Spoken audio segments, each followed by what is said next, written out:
वाद विवाद पर खोलिला बिरजा हाट।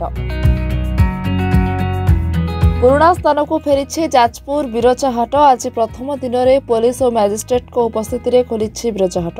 रविवार सकाळू चाषी व्यवसायी माने बिरजा मंदिर निकट हाट में दुकान खोलुछंती। हाट विवाद समाधान पाई किछि दिन तले बैठक बसिथिला। पुराना स्थान बिरजा मंदिर निकट में हाट खोलिबाकू निष्पत्ति नेथिला जिला प्रशासन। गत जनवरी 19 तारिख में मंदिर प्रकल्प कार्य पाई बिरजा हाट को संथ माधव अंचल को स्थानांतरित करा जायथिला।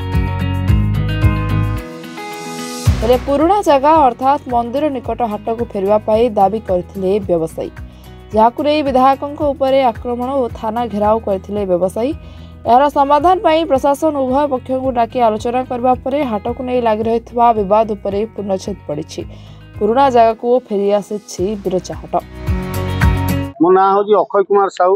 पुराना स्थान दीर्घ 11 मास है हस्तांतर कर जेहेतु आम आशा रखी बसीलु ये हाट के फेर। आज 11 मास पर हाट आम फेरी पाइचु। तेणुक समस्त बेपारी भाई माने, समस्त चाषी भाई माने, ग्राहक प्लस ये माटीगोड़ी भी आज बहुत आनंदित अच्छा। माँ सब आशीर्वाद ये सब जेहेतु आमर आज आम ये जगह उपस्थित अच्छु। बेपार वाणिज्य करने लगी पनीपरिया धरी आसीचु।